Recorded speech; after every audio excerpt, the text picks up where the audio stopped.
umaga muli ay magbabalik tayo sa ating pong serye ng pag-aaral dito sa Ebanghelyo ayon kay Marcos. Ito ang ating ika-58 bahagi ng ating long journey dito sa The Gospel according to Mark. Please turn your Bible to Mark chapter 14. Babasahin po natin talata 27 hanggang 31. Tapos, talata 66 hanggang 72. So, ito po ay dalawang section ang ating babasahin. Mark chapter 14, verses 27 to 31, and then 66 to 72.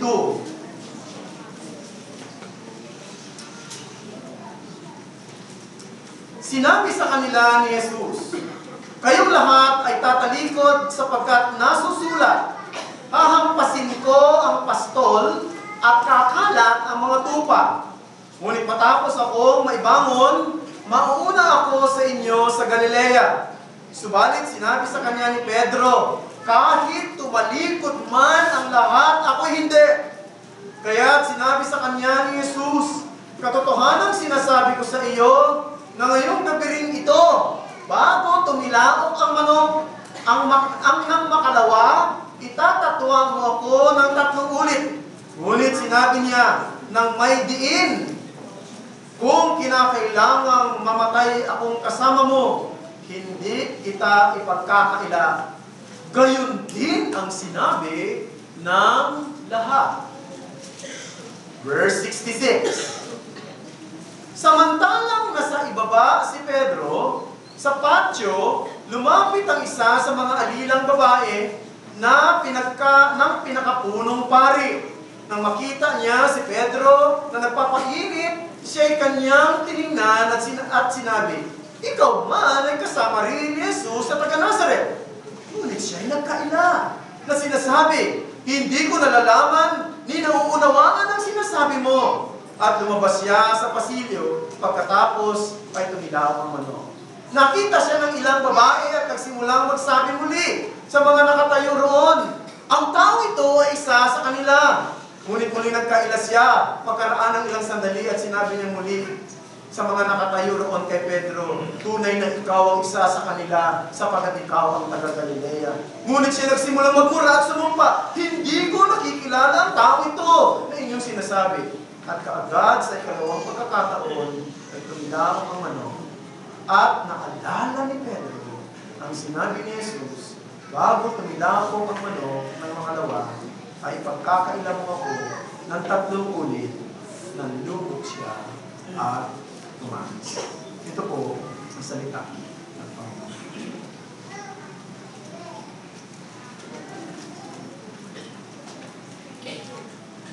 Ang pinakahihintay po na laban ng taon at laban ng kasaysayan sa mundo ng boxing sa pagitan ni Floyd Mayweather Jr. at ng ating kababayang si Manny Pacquiao ay tinakda na ngayong May 2. Yan ay linggo, kaya nasa worship place tayo. Tama ba? Na, ito po ay itinuturing din na pinakamayamang laban sa kasaysayan ng boxing. Ayon nga sa report, 15 minuto matapos i-anunsyo ang pagpayag ni Mayweather na sila'y maglalaban na, fully booked na kagad ang venue na paglalabanan nila doon sa Las Vegas. Sino ang mananalo sa labanang ito? Mahirap sabihin kung sino. Siyempre tayo mga Pilipino, gusto nating manalo si Manny Pacquiao, ngunit alam natin na si Floyd Mayweather Jr. ay isang magaling na boksingero at walang talo sa buong panahon ng kanyang pakikipaglaban.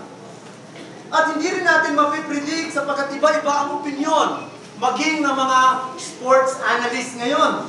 Sinasabi ng iba, maaaring si Mayweather, sabi ng mga iba ay si Manny Pacquiao. Pero alam nyo, kung pakikinggan ninyo itong dalawang fighter na ito,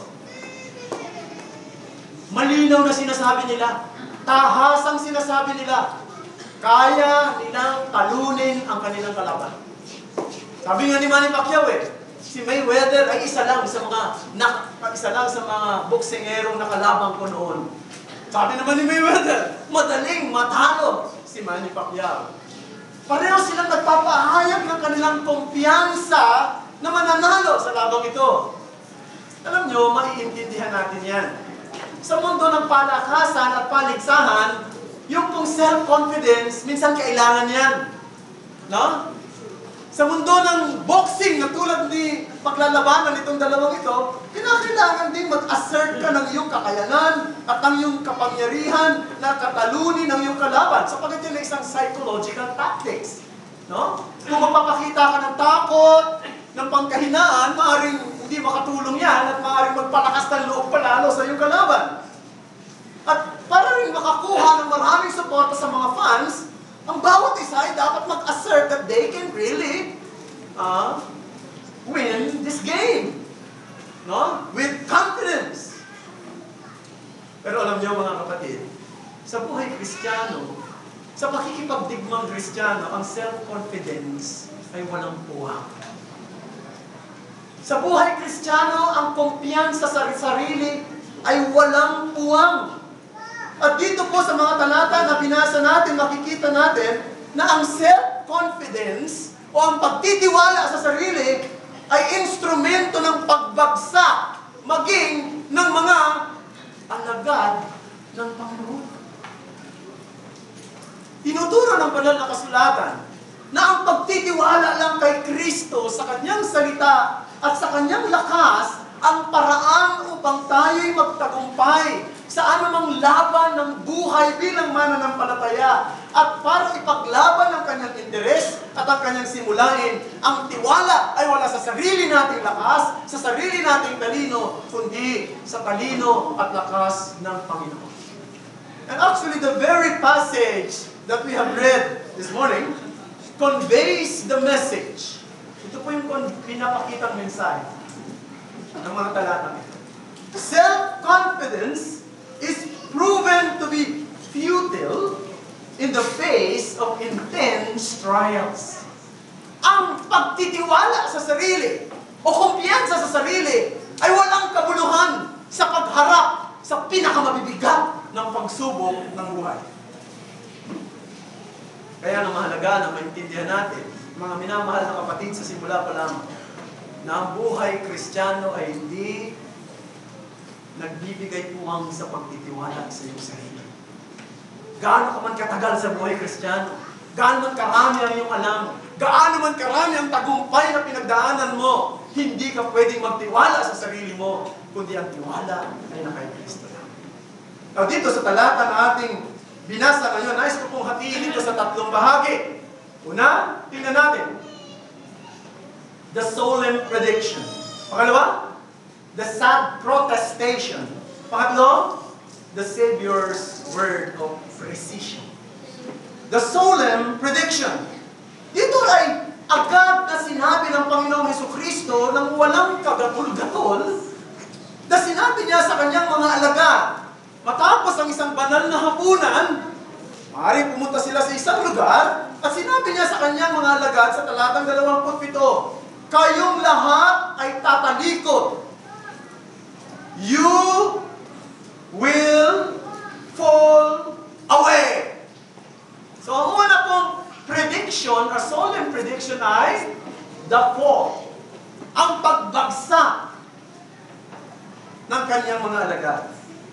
Alam niyo mga kapatid, pinangako ng Panginoong Jesucristo para sa kanyang mga totoong alagad, sa mga totoong mananampalataya, sa kanyang mga totoong tagasunod, na kung ikaw totoong Kristiyano, iingatan ka niya.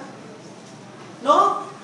At sasamahan ka niya hanggang makarating ka sa kaduluduluhan ng iyong journey. In fact, kung atin pong pwedeng ihalimbawa ang buhay Kristiyano sa pagtawid sa isang malaking ilog, no? Pinangako ng Panginoon sa Kristo na hahawakan ka niya, sasamahan ka niyang tumawid sa ilog hanggang makarating ka sa kabilang pangpang, ang lugar ng kalwalatian, ang lugar ng bagong langit at bagong lupa. Titiyakin kong makakarating ka roon. Pero, hindi pinangako ng Panginoong Jesucristo at ng Biblia na magiging madali ang lahat.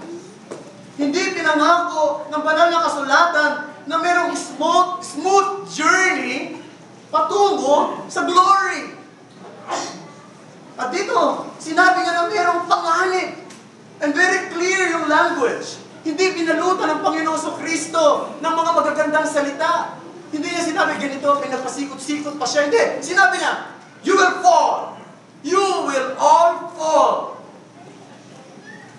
Ang ibig sabihin, ito yung mga salita ng babala. These are words of warning.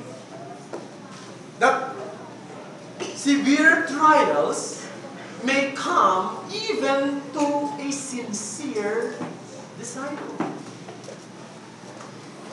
Ngayon nyo natatandaan sa Efeso Kapitulo 6, talatang 10 yata yun, kung ating titingnan doon, may sinabi si Apostol Pablo na sabi niya, isuot ninyo ang buong baluti ng Diyos, di ba? The full armor of God.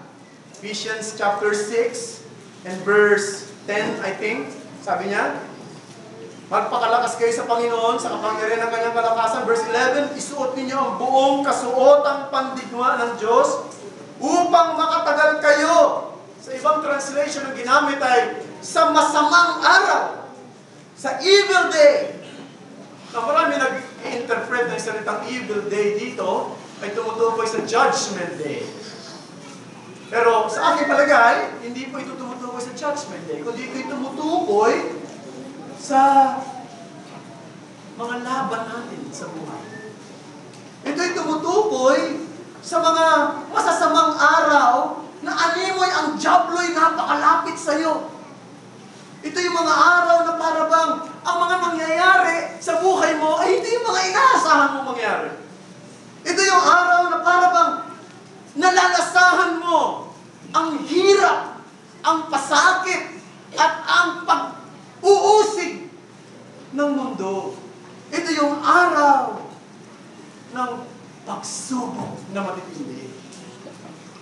Alam ni Jesus yan. Naranasan niya yan sa kanyang buhay. Naalala niyo nung siya ay nag-ayuno ng 40 araw at 40 gabi. Siya ay dinala ng Espiritu sa ilang at siya ay tinukso ni Satanas sa kahinaan ng kanyang pangangatawan. Alam niya yun ang pinaka-matinding evil day na dumating sa kanya. Ngunit siya sa kumbay. Alam din niya ni Job.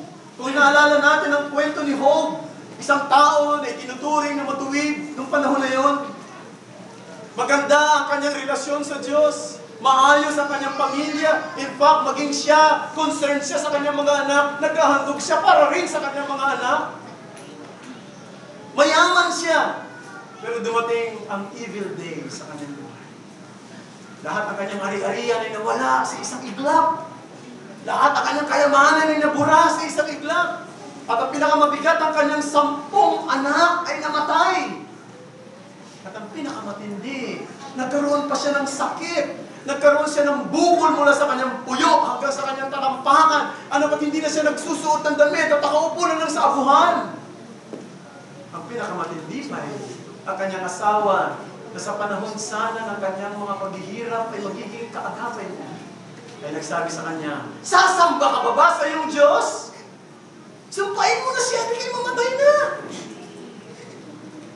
Naramdaman at naranasan niya ng mga lingkod ng Panginoon.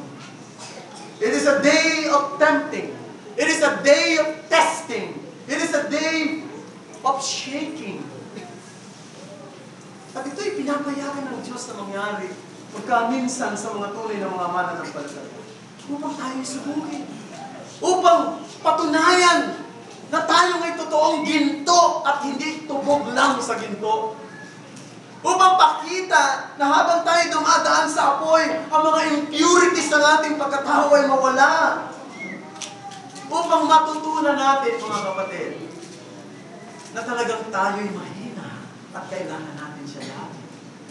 Upang maintindihan natin ang katotohanan that to make us aware of our native sinfulness, our native propensity to fall into sin.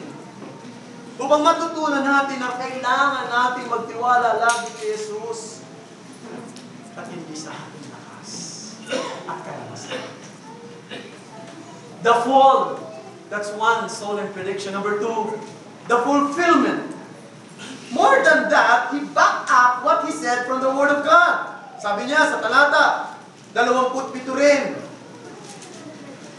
Hinang natin yan. Sabi doon, Mark chapter 14 and verse 27.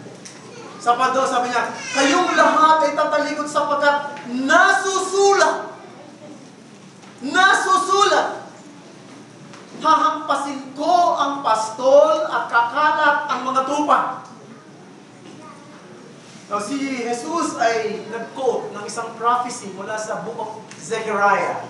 Eksaktong salita ang ginamit doon. Zechariah chapter 13 verse 7. Ang sabi doon sa Zechariah chapter 13 and verse 7, atin pong basahin para makita natin na ito po ay totoong nakasulat at hindi inimbento lang ng Panginoong Jesucristo.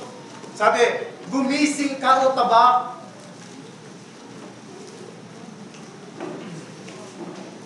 laban sa pastol ko at laban sa lalaking kasama ko, sabi ng Panginoon ng mga hukbo. Saktan mo ang pastol upang ang mga tupay mangalat at aking ipipihit ang aking kamay laban sa mga maliliit.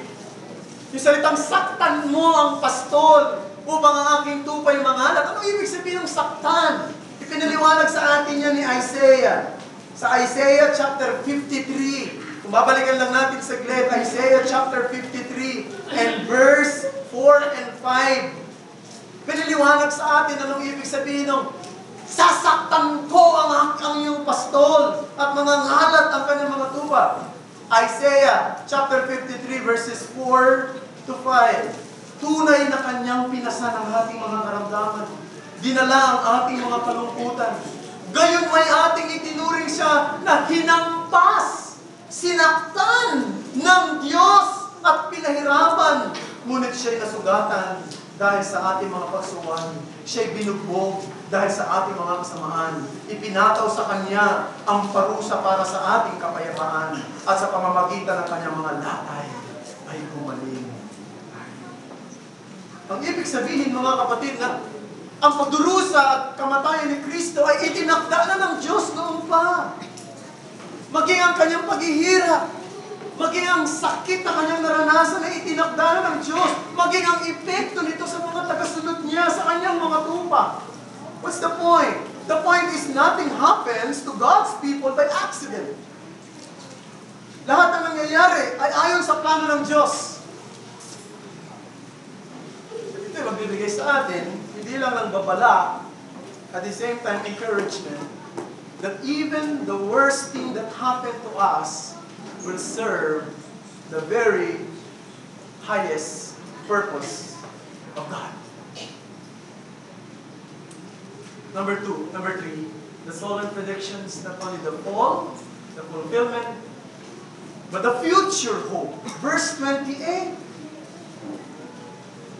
Ngunit matapos akong may bangon, mauna ako sa inyo sa Galilea. Alam ng Panginoong Jesucristo na magtatagumpay siya sa kadiliman at kamatayan na kanyang haharapin. Now, yung tagumpay na yan ay makikita sa pamamagitan ng kanyang muling pagkabuhay. Pagkatapos ng ikatlong araw, siya muling mabubuhay. Pero nais ko sabihin, bagamat alam ng Panginoon sa Kristo na magtatagumpay siya, hindi nabawasan nito ang bigat na kanyang mararamdaman sa kanyang pagtungo sa hardin ng Gethsemane. Sapagkat maging doon sa Gethsemane, nung siya'y nananalangin, ang sabi, animoy dugo, ang pawis na lumalabas sa kanya. Alam niya na magtatagumpay siya, ngunit hindi na bawasan ang bigat na kanyang nararanasan. At maging doon sa krus, ang kadiliman ng krus, ang kadiliman ng kanyang paghihirap doon. Hindi nabawasan. Pero ito'y nagbigay sa kanya ng kakayanan para matagalan at mapagtiisan ang hirap ng krus at ang kahihiyan na kanyang mararanasan doon. Sapagkat ang nakikita niya sa mga kadilimang ito, ang nakikita niya sa mga kahirapang ito, sa pagkatapos ay ang kagalakan, ang pag-asa na nakaatang at nakalahad para sa kanya at para sa kanyang mga mananampalataya. And this is the reason, brethren, why we are first and foremost should look to Jesus in times of distress and pressing trials in life. Dapat tayo mga Kristiyano, titingin tayo lagi kay Jesus. Sapagkat dumaan siya sa pinakamatinding hirap, sa pinakamatinding kadiliman, at siya'y nagtagumpay. At gayon din tayo, kung dumadaan tayo sa mga mabibigat na pagsubok, ang unang tibok ng ating puso, bilang Kristiyano, sa panahon ng mabibigat na karanasan, ay tumingin kay Jesus. Kaya madalas, ang unang tibok ay tumingin sa kaibigan mo na makakatulong sa iyo. Tumingin kay pastor, may magagawa ba siya sa aking problema? Tumingin sa magulang mo na maaaring umalalay sa iyo, hindi naman masama. O maaaring tumingin sa mga kapatiran sa iglesia na maaaring nakakaangat sa buhay. Baka sila makatulong sa akin. No, hindi ko sinasabing masama. Pero hindi yan ang unang tibok dapat ang ating puso sa panahon ng mga mabibigat na pagsubok. Ang unang tibok, ang unang pintig ay tumingin kay Jesus. Hebrews chapter 12 verse 2. Looking unto Jesus. Tingnan, pagmasdan natin si Jesus ayon sa verse 2. Si Jesus na siyang nagtatag at nagpasakdal ng ating pananampalataya na dahil sa kagalakang inilagay sa kanyang harapan ay tiniis niya ang krus. Hindi inalintana ang kahihiyan at siya'y umupo sa kanan ng trono ng Diyos. Napakaganda encouragement ito mga kapatid. Tumingin kay Jesus. Now, muna tayo sa pangalawang bahagi. The sad protestation.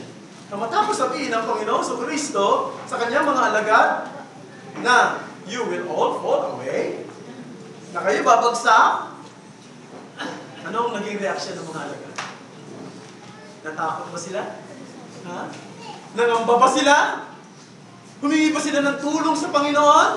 Ano sinabi? Ano muna natin makikita rito? Si Apostol Pedro, meron siyang tinatawag na unique protest. Di ba? Ano sabi ni Pedro? Maaaring mangyari sa kanila yan, Panginoon, pero hindi sa akin. Not me, Lord. Diba, sa salita natin. No way. Not me, no way. No. Dito makikita natin na si Apostol Pedro, kinontradict niya, no? Sinalumat niya yung sinabi ni Jesus. Sabi niya, babagsak kayo. Sabi ni Pedro, hindi sa akin. Ano sila? Kinontradict niya yung Panginoon. At hindi lang niya kinontradict ang Panginoon. Tinaas niya yung kanyang sarili kaysa sa iba. He commends himself by contrasting himself with the other disciples. Siguro, hindi natin nabasa ang detalye. Pwede tayong mag-speculate. Maaaring sinabi dito ni Pedro, baka si Juan, pwede niyang gawin yung paborito mong alagad. Yung paborito mo, maaaring mangyari sa kanya yan. Di ba sabi si John, lumalapit siya kay Jesus kasi humihilig pa sa dibdib ni Jesus. O yan, yung paborito, baka mangyari sa kanya yan. Hindi sa akin. O baka si Andres, kapatid ko yan eh. Magkasama kami lumaki, alam ko ugali niyan. Maaaring sa kanya mangyari. O baka doon kay Mateo, tax collector yon. Eh si Mateo, sanay sa mga komportableng buhay. Pag dumating na sa mga matitinding pagsubok, sigurado ko,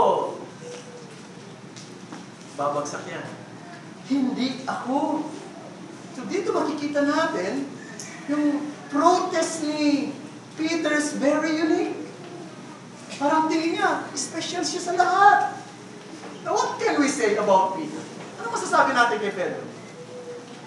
Now gusto ko sabihin mga kapatid, there is something wonderfully attractive about Peter. Ewan ko kung napansin niyo sa kanya. Mayroong magandang ugali si Pedro. May magandang katangian siya eh. Alam mo ano yung magandang katangian ni Pedro? Kung ano yung nararamdaman niya, sinasabi niya. Transparent itong tao ito. Zeal, yung zeal niya nandyan, yung kanyang kasikhayan. Hindi niya itinatago yung kanyang nararamdaman, yung nasa isip niya. No? Parang itong bata na talaga, di ba? Pag sinabi mo ano, masarap ba? Hindi, paalat. Di ba? No? Di ba yung talagang sinasabi niya kung ano? Alam mo, maganda rin yung ganyan tao, di ba? We are looking for this kind of quality, di ba? Ayaw mo yung mga taong plastic. Yung bang, minsan ngiti-ngiti sa'yo, pero pag talikod, nakasimangot. No? Ang gaganda-ganda sinasabi sa'yo, oo. Pagkatalikod, ano-ano nang sinasabi. Hindi ganun si Pedro. Si Pedro, kung ano yung nararamdaman niya, sinasabi niya. Yung bang, di ba may kasabihan tayo na, narinig niyo ba yun? What you see is what you get. No? Yan si Pedro, what you see is what you get. Kung ano nakikita mo sa kanya, yun siya. Hindi siya nagtatago. Hindi siya palabas lang. Hindi siya pakitang tao lang. Kung ano siya, nakikita talaga siya. Pero nais na sabihin, mga kapatid, yung pong kasikhayan, zeal, yung pong transparency, yung pong honesty sa nararamdaman mo, hindi sapat yan nakatangi ang Kristiyano. Ang kailangan natin, makinig.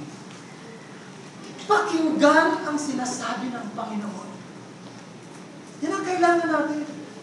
Dapat matutunan natin na minsan, huwag pakinggan ang nararamdaman natin.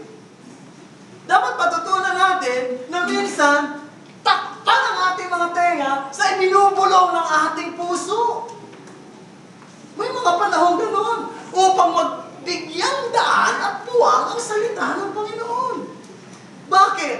Madalas, yung nararamdaman natin at yung iniisip natin, kontra doon sa iniisip at sa gusto ng Panginoon. Jeremiah, chapter 17, verse 9. Ano nakalagay doon?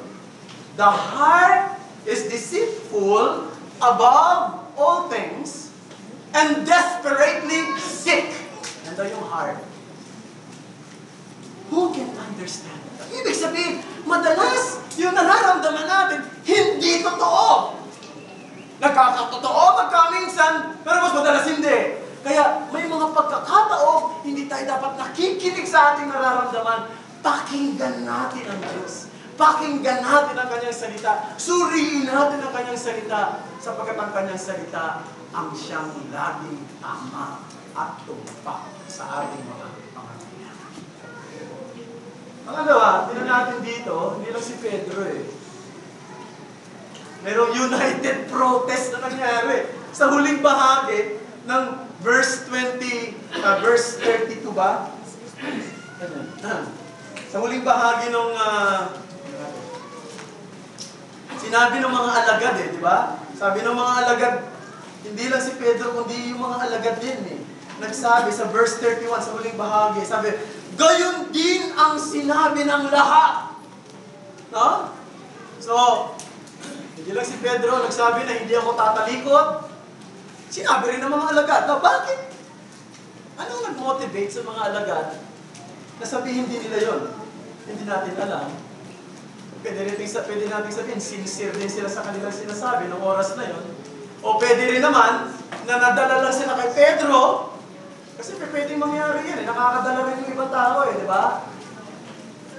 Kaya nga minsan, pagka nanonood ka sa isang, di ba, sa mga arena, pag sumigaw yung isa, sumisigaw yung lahat. Sa puti. Sa pula. Ibang arena na yata yun. Oo. Ayun. Sabi ko yung mga doon. Anong lugar na yun? Di ba, sumisigaw lahat. O kaya naman, pwede rin ganito, mga kapatid. Pwede rin namang ayaw ng mga alagad na lamangan sila ni Pedro pagdating sa tinatawag na, pagpapahayag ng kanilang loyalty, ng kanilang dedication sa Panginoon. Ay, hindi. Itong si Pedro lamang ang nagpapakita ng kanyang dedikasyon. Lamangan natin siya. Pakita rin natin. Tayong lahat ay magsasabi. Kami rin ay hindi. Tatalikod sa iyo, Panginoon.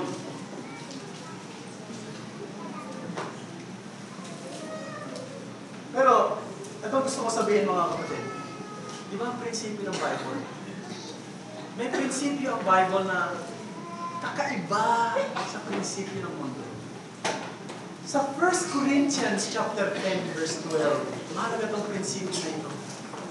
Ang sabi doon, 1 Corinthians 10:12, sabi, let him who thinks he stands take heed lest he fall.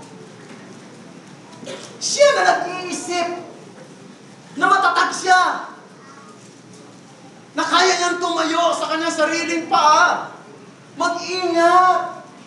Baka siya'y bumagsak. Anong punto mga kapatid? Imbis na isipin natin, hindi mangyayari sa akin yan.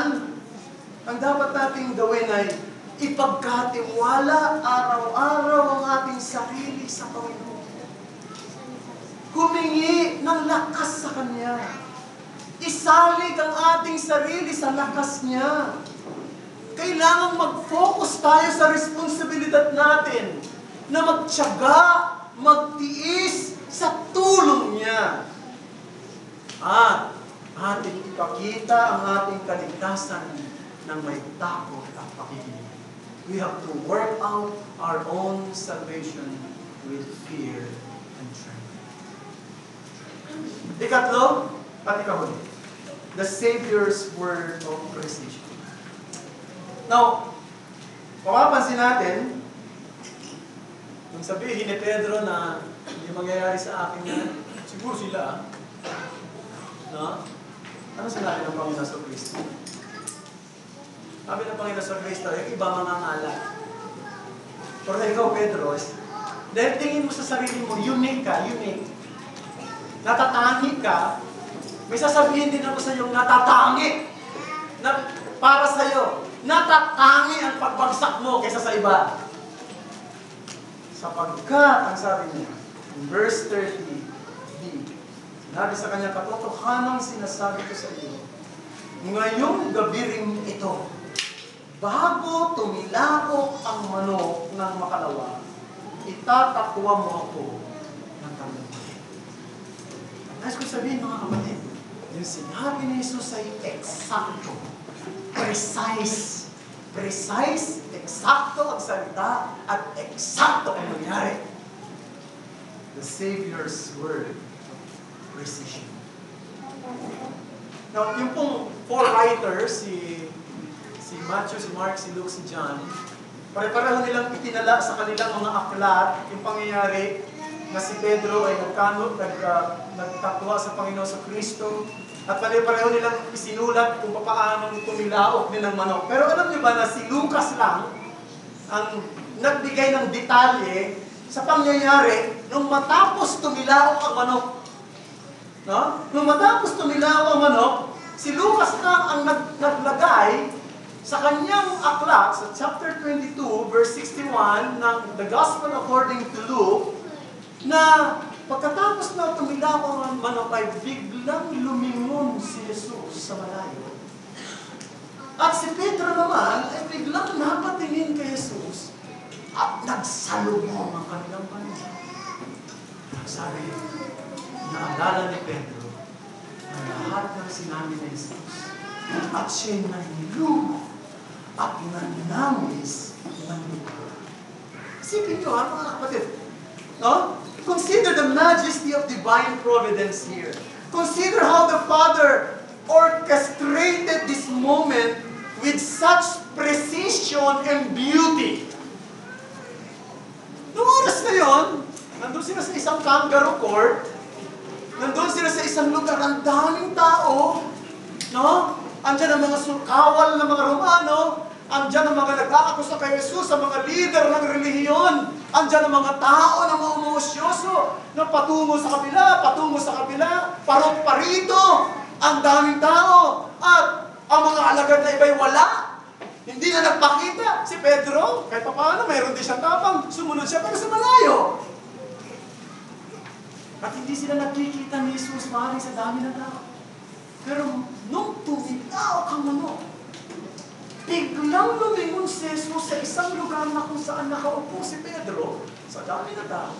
At si Pedro marahil ay busy rin sa mga pag-aantay at pag-aabang sa mga susunod na mangyayari. Biglang napatingin siya kay Jesus.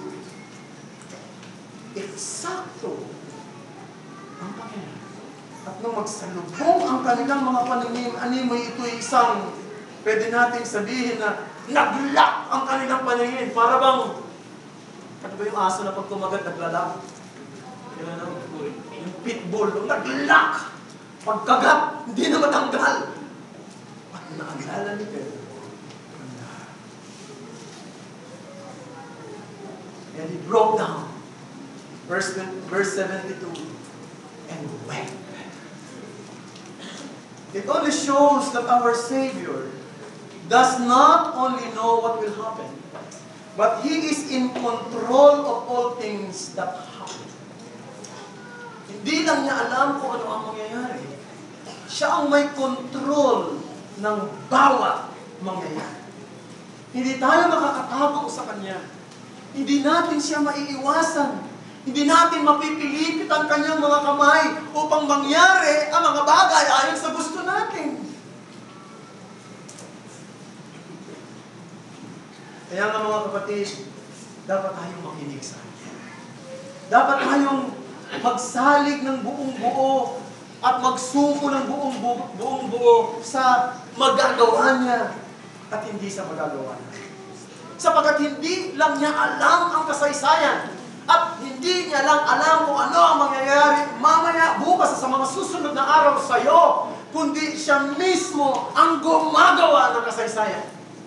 Sabi ng isa sa mga naging teacher ko sa church history, si Pastor Phil Arthur, na nag-aaral sa Cambridge ng history, sabi niya, history is his story. History is his story. Ibig sabihin, siyang gumagawa ng kasaysayan para sa Kanya at para sa Kanyang kalwalatian. Yan ang Diyos na dapat nating pagsaligan. Yan ang Diyos na dapat nating pagsukuan ng lahat.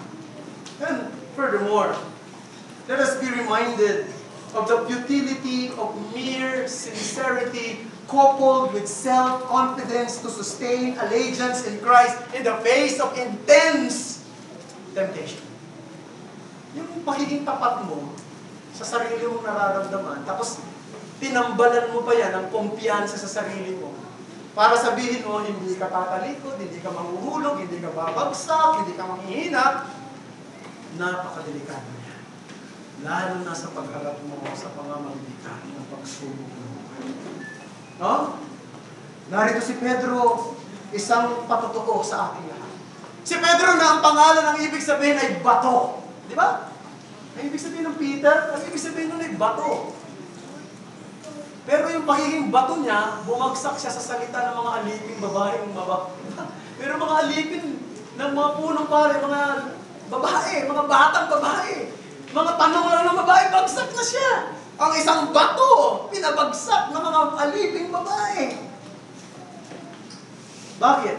Sabi ng Proverbs 16:18, pride goes before destruction, and haughty spirit before the fall. Ang kayabangan ay nauna sa pagkasira. At ang mayabang na espiritu, pataas na espiritu, ay nauna bago ka bumagsak. Ang Kristyanismo ay relihiyon ng pagkikipagdigma. Ito ay pagkikipagdigma moment by moment. Mula sa ating pagising sa umaga hanggang sa pamamahingong sa gabi, ikaw'y makikipaglaban. Ang ibig lang sabihin, moment by moment, we have to rely in Christ's power. By praying every day. Do you pray? Nagnanalangin ka ba araw-araw? By meditating the Word of God every day. Binabasa mo ba ang kanyang salita araw-araw? By being submissive to His wise and sovereign will every day. Nagpapasakop ka ba sa kalooban niya? By seeking to obey and apply the things we heard and read from His Word every day. Yung ba binabasa mo? Binasa mo yan para lang masabi nagbasa ka. Tinitingnan mo pa yung connection niyan sa buhay mo at kung paano mo ilalapat ito sa araw na ito. Yan po ang dapat gawin ng isang Kristiyano. Sapagkat walang puwang ang kumpiyansa. Ito'y pinatunayan na walang halaga at walang saysay sa panahon ng mga bigat na pagsubok ng buhay. Ang ating tiwala ay laging nasa Kanya. Sana ganoon tayo mga kapatid.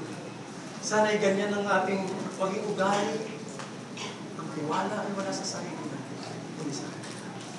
Ang mayabang na tao, babagsak. Galit ang Diyos sa mga mayayabang. God opposes the proud, but gives grace to the humble. Sana ganoon. Bilang Kristiyano, upang kayo magtagumpay, upang tayo magtagumpay, hindi natin titingnan ng iba sa kanilang pagbagsak, titingnan natin lagi ang ating sarili. Sana ay patuloy na maging malakas sa awa at iyaya. Pero kung meron akong kausap dito na hindi pa Kristiyano, nais ko sabihin sa iyo, na lagi ka talagang bagsak. At hindi ka lumalaban. Sa totoo lang, sapagkat ikaw ay kakampi ng kaaway. Nandoon ka sa kabilang panig. Kinakailangan mong lumipat sa ibang panig. Kinakailangan mong mapalipat sa panig ni Jesus. Kinakailangan mong mapasama sa kawal ni Jesus. Kinakailangan mong mapasama sa kanyang kawan. At walang ibang paraan, kundi sa pamamagitan ng pagkakaroon ng kaugnayan sa kanya. Kay Jesus, na siyang dumaan sa iba't ibang pagsubok at iba't ibang kadiliman ng buhay at nagtagumpay sa krus at ang kanyang tagumpay ay hindi lang para bigyan tayo ng halimbawa, kundi para tubusin ang mga makasalanang tulad mo na kung ikaw ay lalapit sa kanya sa daan ng pananampalataya at pagsisisi, ibibigay niya hindi lang kapatawaran, hindi lang kaligtasan, hindi lang buhay na walang hanggan, hindi lang mapabilang sa kanyang pamilya, bibigyan ka rin niya ng lakas upang ikaw makalaban para sa kanyang interes, para sa kanyang kabanalan, at para sa iyong kabutihan. Suriin mo ang sarili mo ngayon. Sana bago ko lumabas dito sa bulwagang ito, malaman mo kung sino ka. Kung ikaw ba'y Kristiyano o hindi. Kung ikaw ay Kristiyano na, magpasalamat ka sa Diyos. Pero kailangan mo patuloy na hingin ang kanyang maawa. Hindi tuwing Sunday, kundi moment by moment, day by day. Sapagkat ang ating laban ay araw-araw. Kung tayo nagtagumpay sa isang araw, may bukas na naman. Kailangan tayong lumaban. At ang lakas natin ay wala sa ating kakayanan, kundi sa Kanya. Maraming po salamat, Panginoon, sa iyong mga salita, sa amin po na pagbulay-bulayan sa umagang ito. Isulat mo ito sa mga puso namin lahat, at ito sana'y maging totoong maging daan upang lalo kaming makaranas ng tagumpay sa aming pong pakikipaglaban bilang mga mananampalataya. Ang buhay Kristiyano ay isang buhay ng pakikipagdigma. At dalangin namin sa mga maliliit at sa mga malalaking hamon na aming hinaharap. Huwag namin kailanman ibigay ang tiwala sa sarili namin o sa mga taong nakapaligid sa amin, kundi sa iyo lamang ang unang tibok ng aming puso. Tumingin kay Jesus. At ikaw kung siyang magbibigay ng paraan at gagamit ng mga pamamaraan upang kami ay maging tagumpay sa anumang laban na aming haharapin. Bilang Kristiyano, alang-alang sa iyong kabanalan, alang-alang sa iyong kalwalatian, sa iyong katotohanan, at para sa aming kabutihan. Ito ang aming samo, ito ang aming dalangin sa ngalan ni Jesus. Amen. Tayo ay patuloy